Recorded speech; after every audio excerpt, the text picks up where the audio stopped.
out to tonight's event. My name is Bex. I am the events coordinator here at Books Are Magic. We're so excited to have Jesse Ball and Will Chancellor here with us to celebrate the Repeat Room.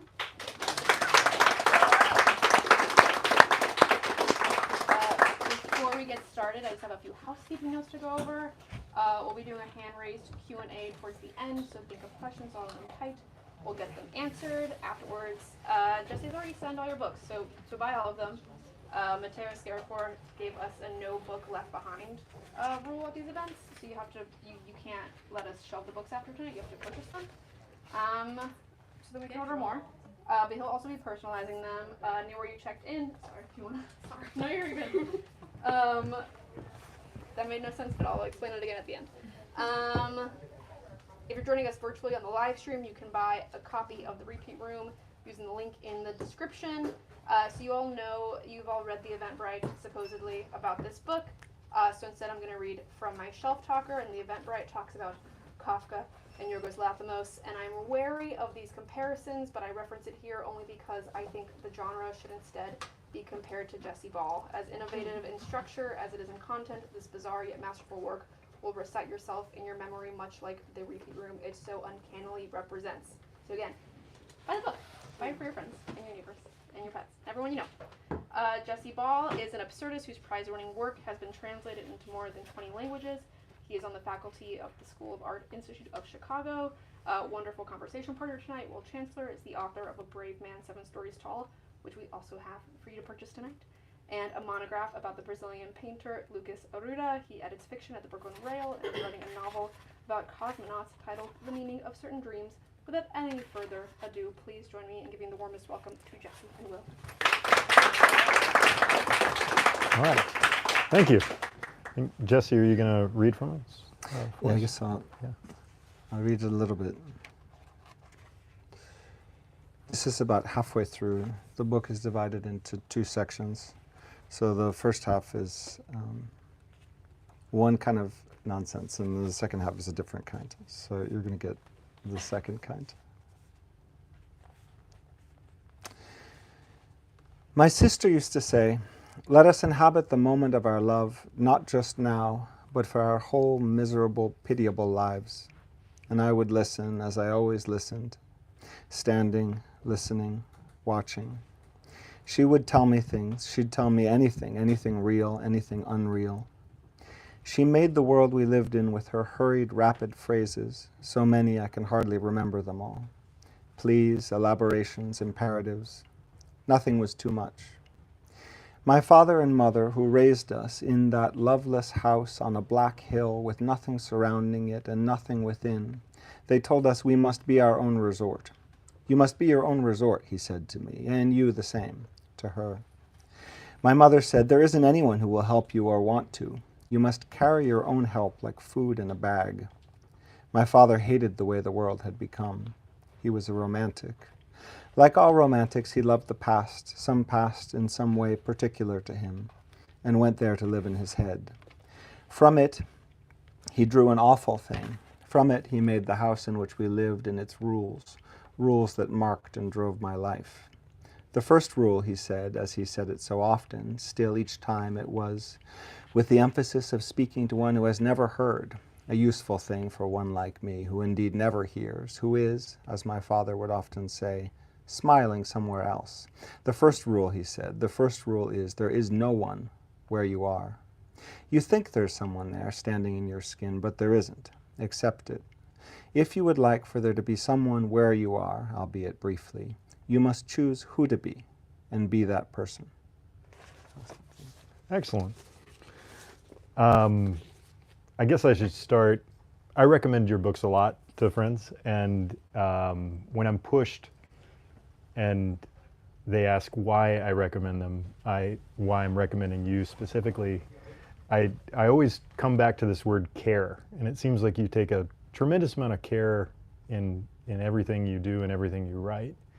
I was wondering if you could maybe free associate a little bit for us about what that word means to you, like how you see care in your work.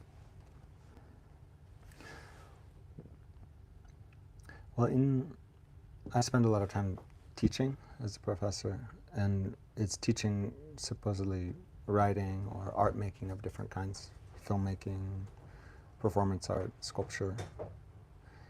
And I think many of the students are worried about, well, mostly they're worried about the apparition of success, you know. But then they sometimes will be worried about the technique of the moment and how to achieve it. And I think that the technical is very important, and you should be almost entirely focused on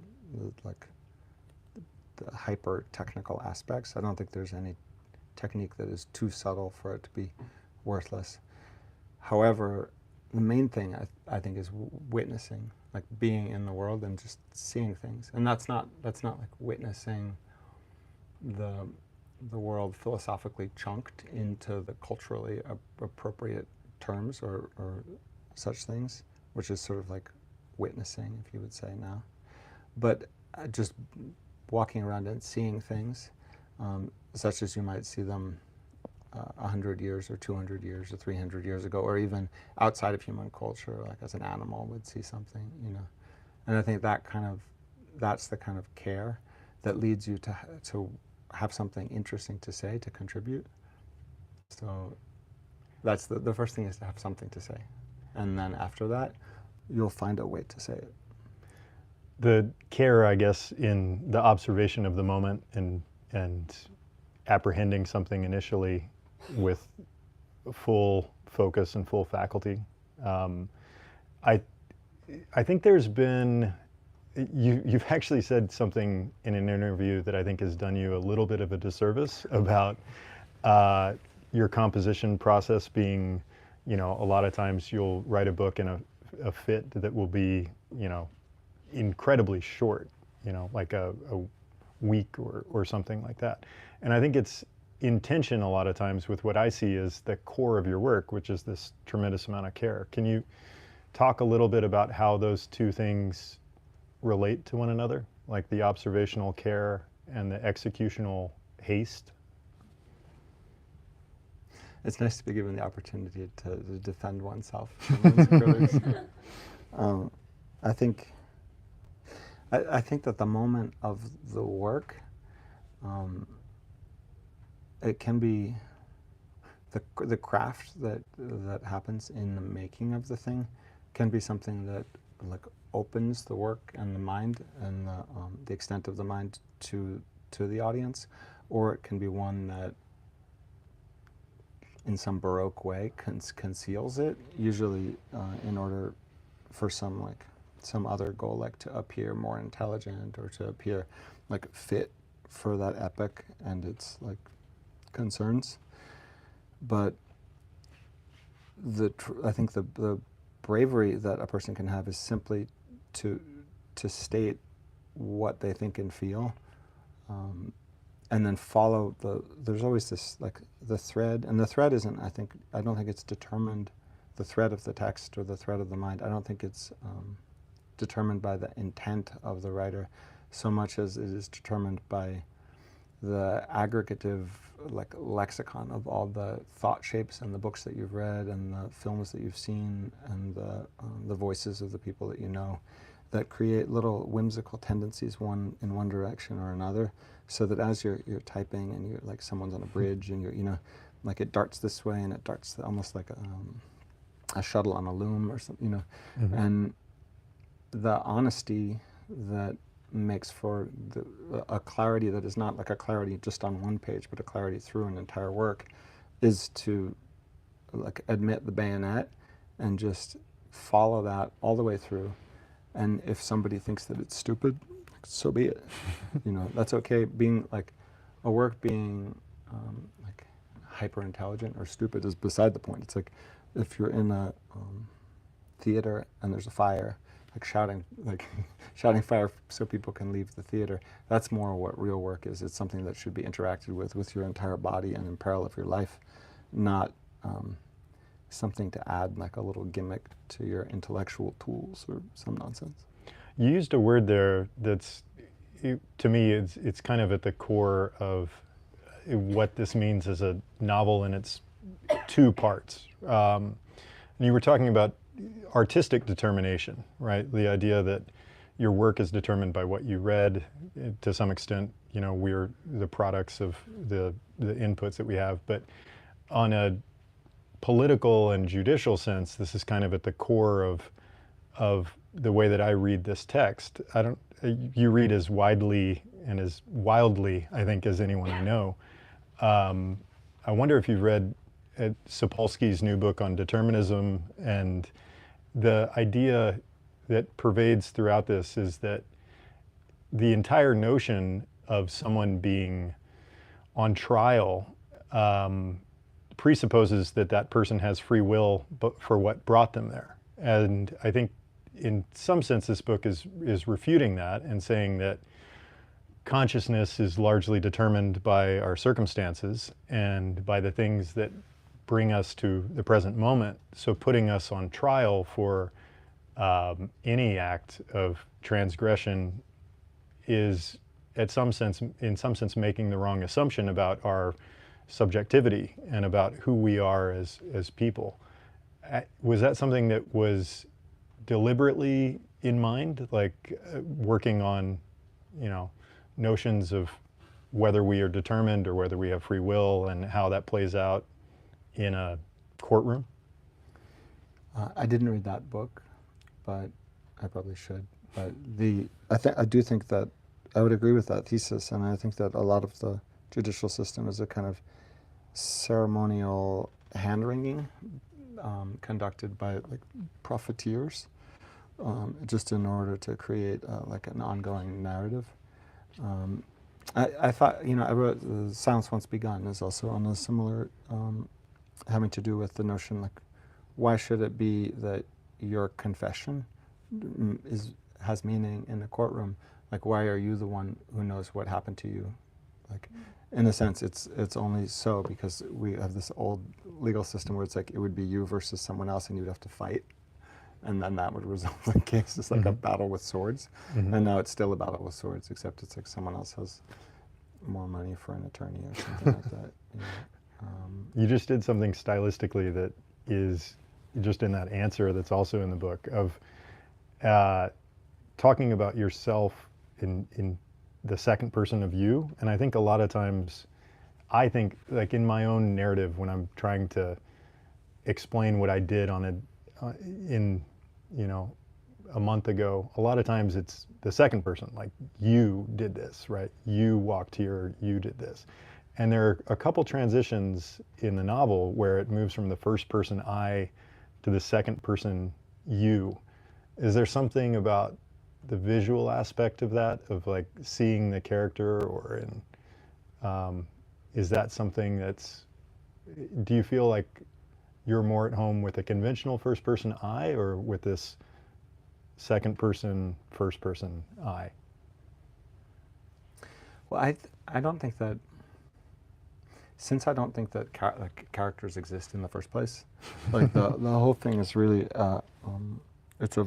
it's a voice that's telling an anecdote and moving through levels of recursion and different angles of attack to tell the best possible. It's not even an anecdote, it's a rendition of an anecdote such as you could imagine.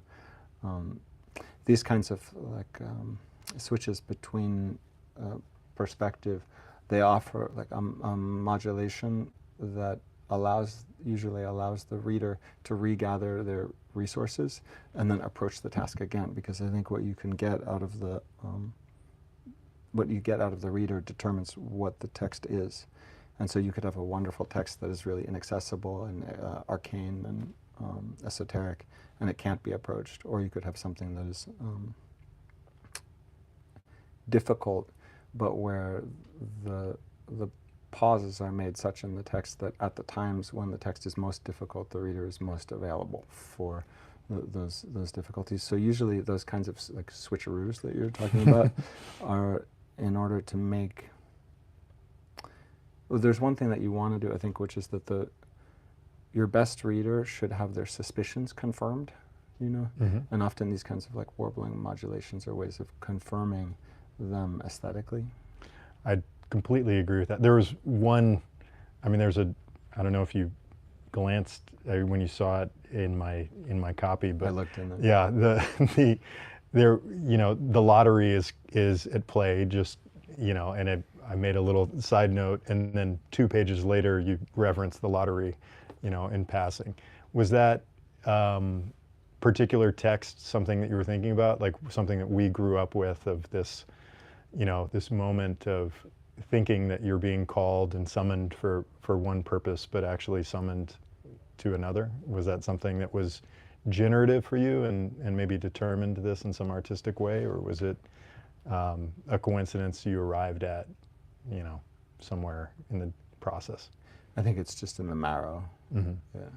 Yeah, I can see that. Now, I found myself, unlike the lottery, I really found myself in this regrettable stage where I liked the totalitarian state that was there, and I'm pretty sure you didn't intend this, but there's this moment where, so just for a synopsis of the plot, a character named Abel is called to serve as the sole jury for a capital crime, and in the process of being selected to be the ultimate jury member, there's this self-selective process to where the society is deciding which people are capable of rendering such a consequential decision. And in that moment, the society goes through its own restructuring to where this dystopia, if you want to call it that, uses the process of jury selection in order to winnow out the people that exist in society that are incapable of making a right decision when it comes time to make the right decision. I think the line was, we're trying to predict who can act well, who will act well. And it was with some fair portion of regret that I was like, I actually would like that, I would like to know who in our society could act well and who will act well when they're actually put upon it. But it really pushed back against the idea that this was a classic dystopia, that I found myself liking some of the decisions and embracing the Stalinism, I guess, of it all. Did you have any kind of conflict like that yourself about calling this a dystopia? Yeah, I don't. In the writing, whatever you're writing, one character or another or a system,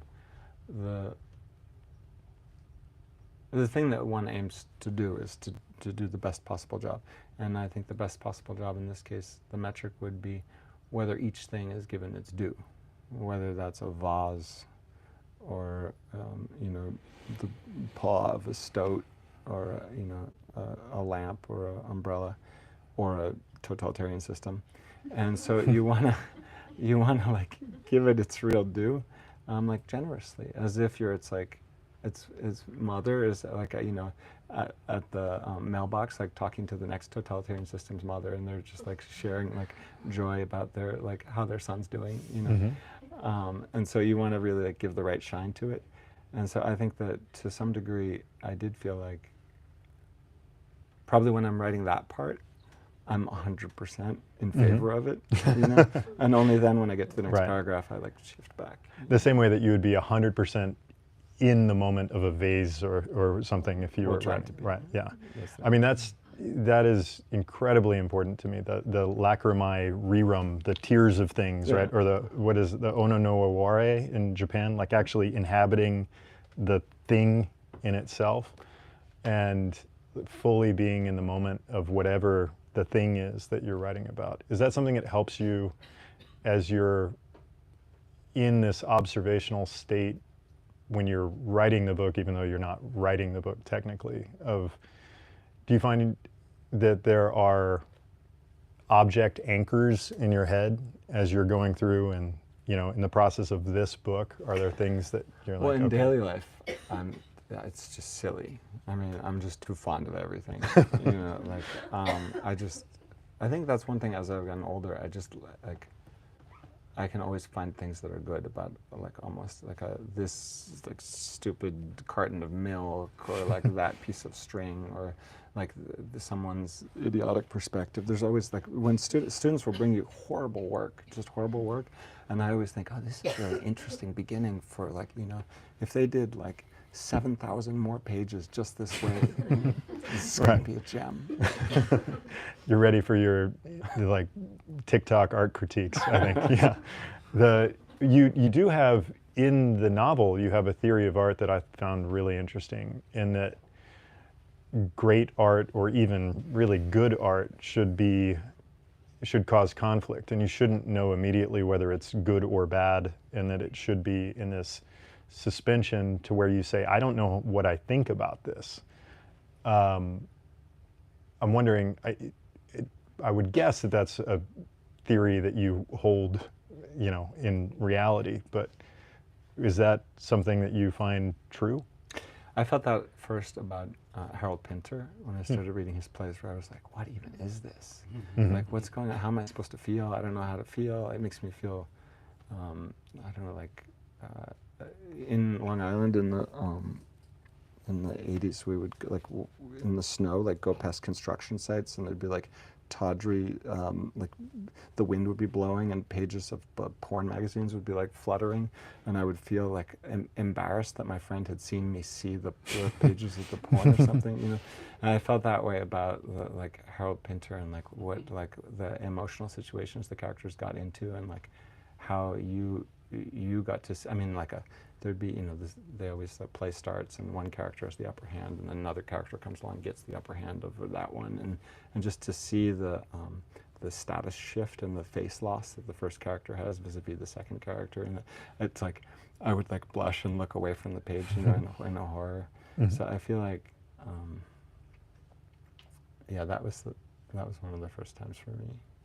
That one of the first times that you really realized the suspension of judgment. Yeah, is just that it's the effect, the visceral effect of the text on you. You know, I felt that way very much with Kafka's Diaries also. Mm-hmm. It's just like, what are you going to say about it? Are you the kind of writer who has a generative seed for a book? Like, is there one moment where you say, okay, this is a book, you know? It's usually just that there's like an aperture, and then you can and go in, and then you see that there's some kind of a structure that could contain, because I think the books are largely arbitrary. It's mm-hmm. really about the philosophy of the life. So it could be like, a boatman commits suicide, or it could be like a truck driver commits suicide, or a bus driver commits suicide, or any of those things. Right, anyone could commit suicide at any point, yeah. That's going to be the book. There's enough contained. I'm joking. It doesn't have to be suicide, but it often ends up being that. I don't know why. But I think that it's just philosophy of objects that gets first engendered in the life and then appears in the book as the book construes a universe with relations. I want to push a little bit on that, though, because I do think, my guess is that the experience of writing autoportrait, which the LaVey predecessor is explicitly like on the eve of suicide, right? That novel of yours, I think, opened up something that allows that second, the part that you read, actually. It's almost like a John Fosse, just like, here's all of my consciousness laid bare. I feel like there's something that is revealing in that specific dialogue with, should I end things, or is it worth maintaining, that allows this book to happen? I mean, I did write those two books both in Mississippi, on in John Grisham's mansion, like on a 70-acre plot, when my dog was being attacked by coy wolves, and every day I would start drinking a little earlier in the day, so maybe that's the reason for it.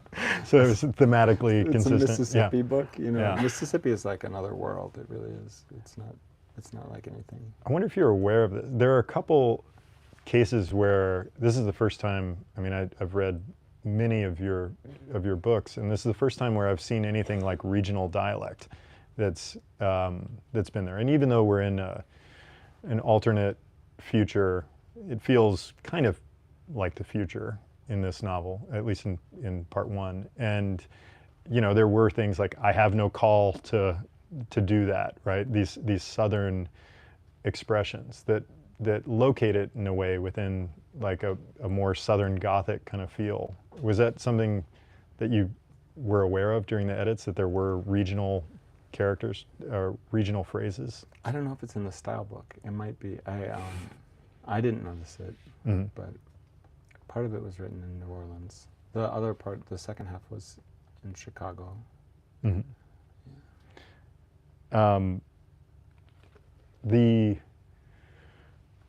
We're both very big fans of Alice Oswald, and one of the things that she talks about is the difference between simile and metaphor, and how she's consistently on the side of simile, which I think in this book I didn't really count many metaphors, but the similes are rich. And I'm interested in the truth value of those. Like, so if I say, "'Tis like looking at the east and Juliet is like the sun," that's a true statement, right? But it misses everything. If I say, "'Tis the east and Juliet is the sun," the metaphor is actually false, but in the falsehood, there's an emotional truth there. And I think the simile, though, puts us it's in a true world, but it's in a kind of different version of the true world. And I know that you are very interested in lying as a practice, and I wonder if this is something that you've thought about the difference of the truth value of how you express a simile or a metaphor, or when there's some figurative language in your work. It's also there's a subcategory, Buddhist subcategory, that has to do with these kinds of conditional restraints that you can put on speech, just in order to be like gentler and less. Like if you make any statement directly, it's almost like you're attempting to expand your identity stake in the present, and your like hegemony over the people around you. Like a statement does this, but if you make it conditional, instead of saying like the war in Ukraine, you say like, "I've read about a war in Ukraine," or, you know, and almost all the like statements that you would want to make, you could take a little less credit by just making them conditional and basically just discussing your sources, right? You know, and it ultimately yields, I think, a much healthier discussion that comes out of it. If a bunch of people are just discussing things in this way, it is a little slower, you know, but also you don't get stuck where somebody like makes this claim and someone else disputes it. Instead, the claim is just about what someone else. It ends up being much more precise and more useful. So I think in that case, it is something that I certainly try to do in my daily life. Of course, it's very hard not to occasionally just dive in with a statement, but I think there is a caveat, sort of, if we want to take the opposite view, which is that a voice in a work of fiction is not beholden to our notions of truth necessarily. And also you might want to have them do a self-amplification using, you know, metaphor or using a statement, and that in and of itself constructs another object which could be useful, you know. So I think it is good to use. It's polite, yeah. right? like her Oswald's like, "May I shuffle forward and tell you the 2-minute story of rain," right? Like there's something to the way that, and you do this in all your work actually, there's a lot of question. I mean, you probably have more questions per page than just about anyone writing today. I love questions. Yeah. And I think there's something in that stance that's just inviting, like it's good company, right? To be in, someone who's not imperious with the way that they put something down. But I think that it opens up a lot of reader engagement in a way that a lot of readers just maybe aren't familiar with. Or is that something that do you feel like sometimes people want you to just tell them the way that things are? And Definitely. I mean, that's the payoff of demagoguery, you know. But we were talking about science before, and I think science is thought of as a business of answers by non-scientists, but by scientists it's thought of as just a business of questions where all of the answers are completely conditional. And no scientist will ever say like, well, this is what science knows and this is what science doesn't know. And it's like just completely ridiculous. It's just like we have like a theory that's holding a little bit in this direction and another one. It's a massive patchwork. You know? Who knows? And constantly people die, like a helicopter goes down and then all of a sudden like thousands of species can't be identified because the two people were the only people who could identify these 1,000 plants and these, you know. It's a very, like, we can easily be back in the dark ages with just like a snap of a finger, I think. You know, all of our like supposed progress is extremely thin. But as, yeah. I think in this text, you know, that there are two very clear, you know, part one, part two, and part two is driven by testimony, which is something that resists questions, right? Like if you're asked to provide testimony to something, you're almost not permitted to ask any questions, and that you have to assert the factual truth of something. And you go about this in an interesting way that seems compatible with what you're saying of, rather than it being a testimony of the character Abel's subjectivity, it's suspended and it's almost a dream testimony. And that element of the relief of the factual account seems very much consistent with what you've taught in Chicago about dreams. Have you seen anything through the process? So you teach a course on lucid dreaming, or you have in the past taught something on lucid dreaming.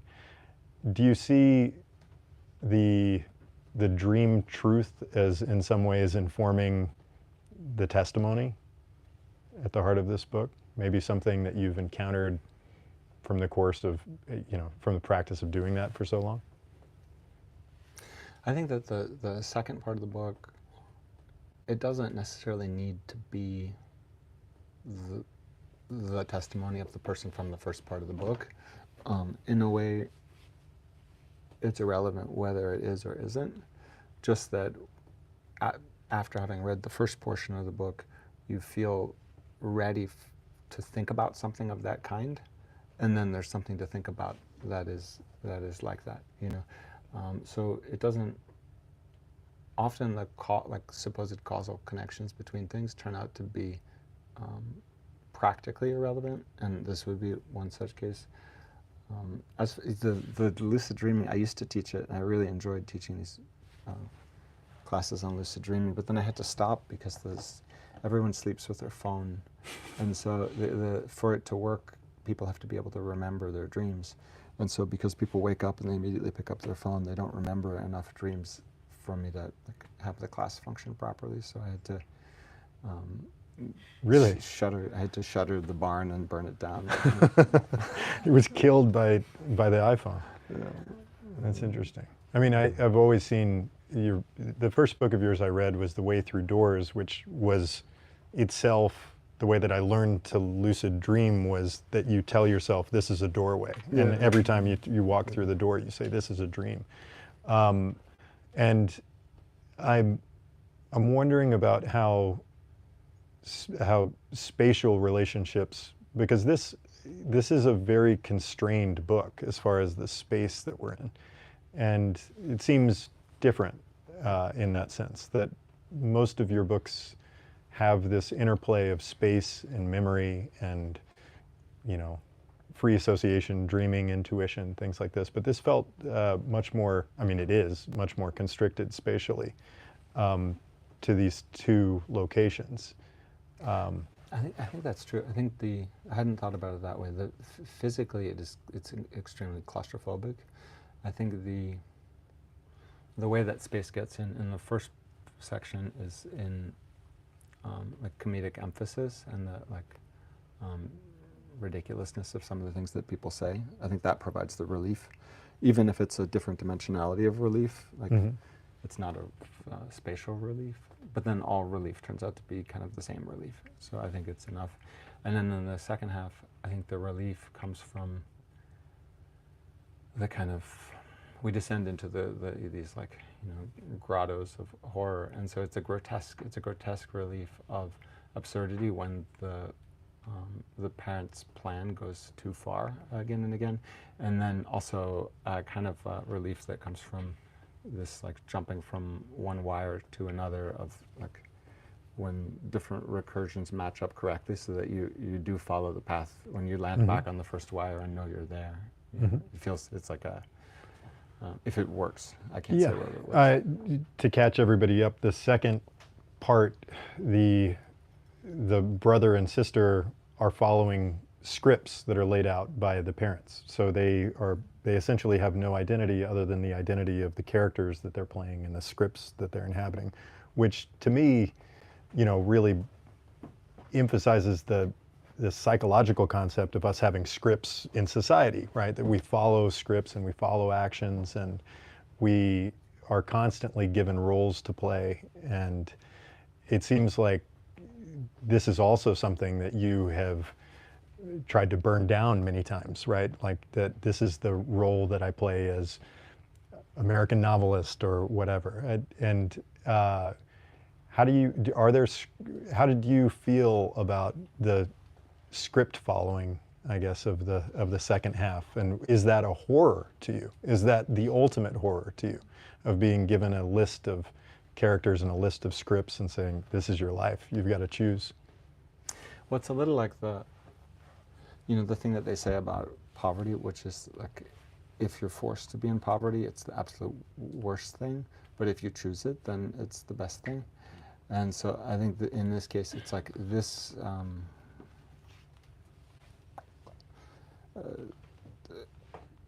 hyper iterative transformation that they're forced to undergo is a horror if it's like put upon you from outside.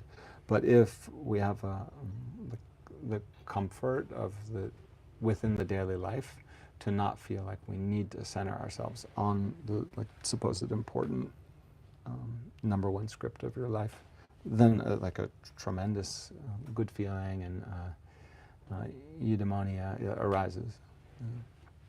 That's excellent. I think now might be a good time to open it up to. We should say that everyone should buy Alice Oswald's books. Probably the greatest living writer. I think so. Yeah. If nothing else, just come out of this with a copy of Memorial and I don't know, Vertigo. Does anyone have any questions? I don't know how many people have had a chance to read the book yet, but there's certainly enough that just comes with. Yeah. I just have a question for Jesse. Are there any American writers who have been particularly important to you?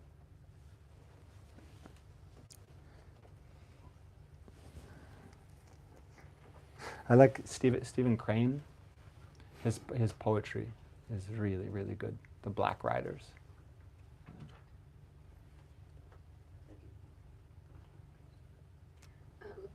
Jesse, in your bio begins, Jesse Ball is an absurdist rather than Jesse Ball is a writer. And I wonder if you can talk a little bit about that decision to define yourself as such, but also about your relationship to absurdism, and particularly because I think your work is also defined by a special humanism, and I would even go as far as to say compassion, which we don't often associate with absurdism, which is so connected to meaninglessness and irrationality. But I wonder if you could just speak a little bit about that. I just want to repeat for those who are on the live stream, the question is about Jesse defining himself as an absurdist and how that might in some ways be incompatible with his deep heart. Well, I think that in the first place, part of it is that we can say that this is a novel, but I don't exactly think that it is. It's certainly not a novel like many other things are a novel. Like even in some reviews, people will say this doesn't exactly fit together the way a novel should, because it isn't really a novel. It's more of I don't know, like a large mote of dust at the corner of the room or something, you know. So I think it has a different structure that is more consonant with a responsibility on the reader, and that's why I like to talk about absurdism, or the importance of absurdism, because it points out a fact about our essential interaction with reality, and then places, you know, not like corny absurdism, but the like real absurdism usually puts a deep burden on the one who's partaking in the art to try to understand something that is in and of itself like not comprehensible. So I like that as a tradition. And do you see the arbitrary nature of reality playing a role in that? That things are, you know, that there isn't a necessary way of causality? In my choice, or just in the nature? Yeah, just the nature of the way that you view absurdism. Because I also see that arbitrariness is well, playfulness. Yeah, I mean that's kind of partly where the playfulness comes in too. That you should how should we spend our time? Mm-hmm. I think we should be much more serious and also much more playful. Mm-hmm. Like not serious about ourselves necessarily, but more serious about how we treat others, and more playful with ourselves. And serious in our play, like the idea of like John Wisinga, like that if you watch kids play, they're dead serious about, you know, about their play. I mean, I Something get has to be at stake. right, yeah. Yes.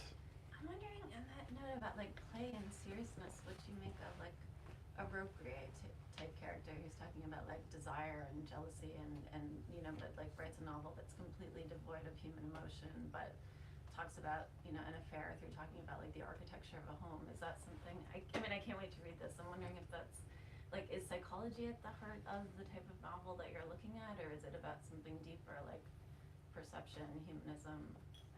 The question was about Robbe-Grillet and the nature of the playfulness and psychology and maybe the geometry of the flat, unemotional text. Entering into the works of the past is always difficult, because the context is not always completely apprehensible to me. Like with Robbe-Grillet, like, you know, they say the way to know if you're being conned is just where the money is at the end, or something like that. But I don't know where, for him, I don't know where the money was, or like how that would work out in the end. I would say I agree completely with you about the coldness, you know, and that. But then there is a certain kind of beneficial delight to what you could call the metaphorical spatialness of those books, and also I think to that entire movement, both in literature and film, the clarity of the things. And then I mean, even in like Godard, I love all the voiceovers, where it's like, it's almost like it's not a film per se. It's like it's almost like the closest we've come to novel in film, you know, and because even like the greatest filmmaker, I don't know, like Tarkovsky or something, it's really just film. But I feel like Godard is a little bit like, you can get something that you could do only in a novel. So I don't know.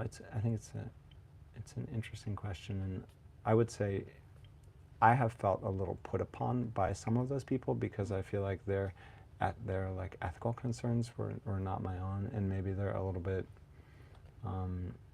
like driven in some egotistical, chauvinistic way.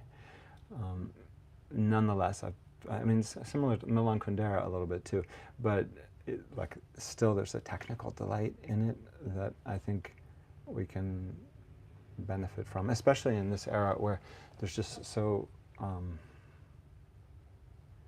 if you write novels like, I don't know, like Günter Grass or something, no one will read them. No one has the time, or so you have to have like a lighter touch. People have to be convinced by the material before they're like ideologically convinced or something. So you just don't have the time. You know, it has to happen quicker. And so I think that the French New Wave it happens quick. You know, it's very comely. You know.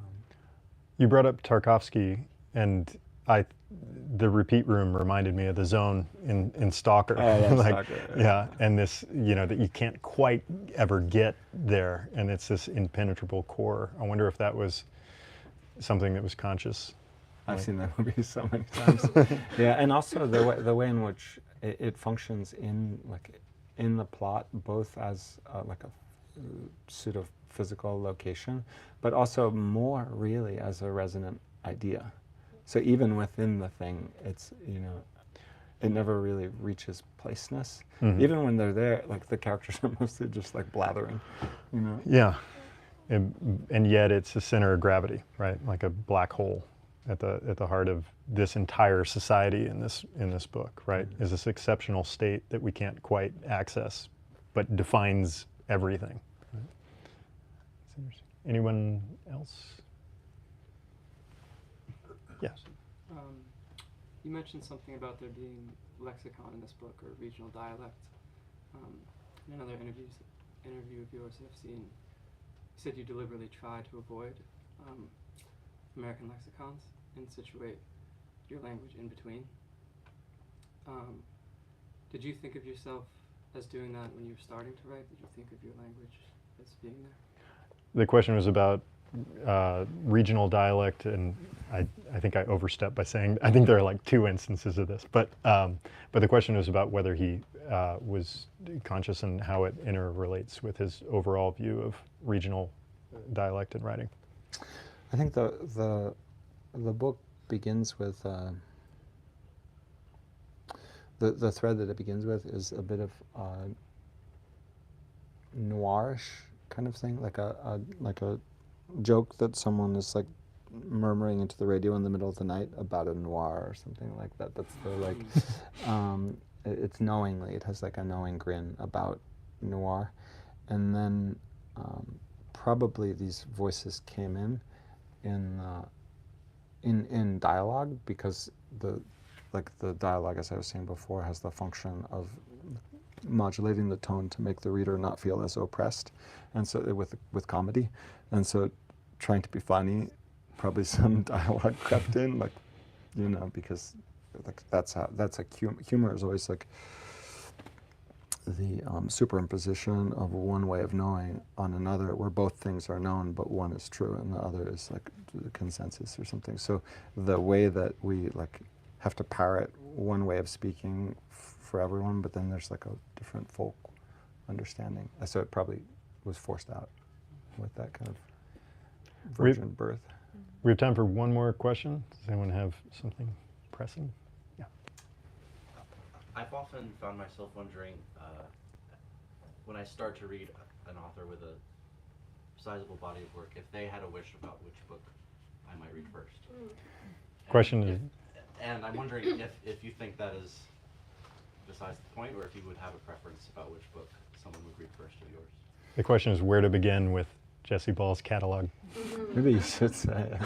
I think Silence Once Begun is fantastic as far as giving a broad scope. The Way Through Doors, I think, captures a lot of your imaginative concerns.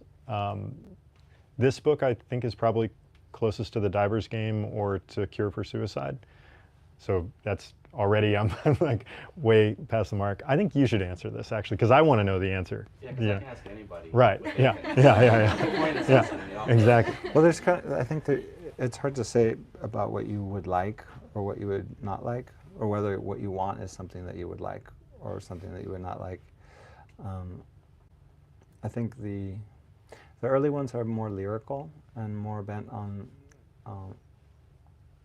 finding some solace in the flow of story, like story as story, like Scheherazade or something like this. And then later ones move into more darker, pale plainness. But then there's also poetry and other things like this. I don't know if you read poetry, but there's poetry too that is more recondite.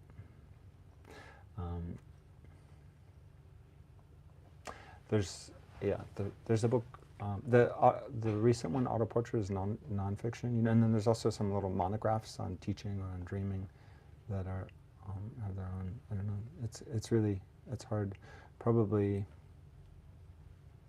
It also depends if you're reading on a train or if you're reading like in a room or if you're at gunpoint. How big your pockets are, what'll fit, right?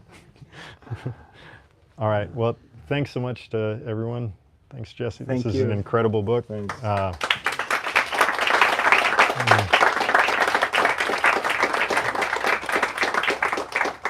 Thank you all so much again for coming out tonight. Thank you to Jesse and Will for being with us here.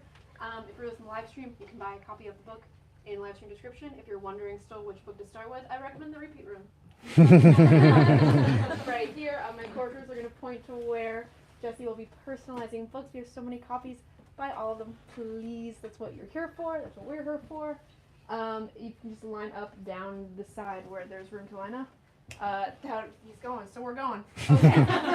Thank you all for coming. Have a great night. Thank you.